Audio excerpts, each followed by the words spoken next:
ভোর 4টের সময় কাজলি ও তার মেয়ে বরের সাথে আসে 292 আচার্য প্রফুল্লচন্দ্র রোডের বাড়িতে।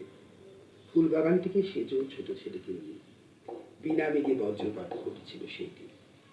12ই জুলাই। মালবিকা দগ্ধ।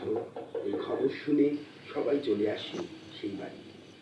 অশোক পাথরের মতো স্তব্ধ হয়ে বসে থাকে তার দুষ্টু ভাইকে কোলে নিয়ে।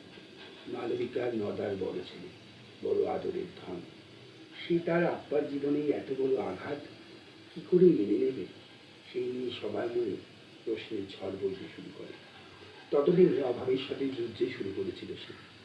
বাড়ির অসুখের যন্ত্রণা বুকে চেপে আগলে রেখেছিল সংসার। মাসি লীলাবতী বা রুদ্র। 13ই জুলাই। ঘনান্ধকারী মেঘ ভাঙা বৃষ্টিতে মালবিকা এলো শেষবারের মতন 292 বাড়িতে। প্রায় আধু জাগরিত তন্দ্রায় নিমজ্জিত হয়ে সারা পাড়া এসেছিল সেদিন আপার সার্কুলার রোডে। না, নামানো হয়নি মালবিকাকে। তার রূপ অরূপের কালোয় মলিন হয়ে গিয়েছিল। চলে গেলেন সে। চিরনিদ্রায় সাহিত্য প্লাস্টিকে মোড়া মালবিকার নিথর দেহ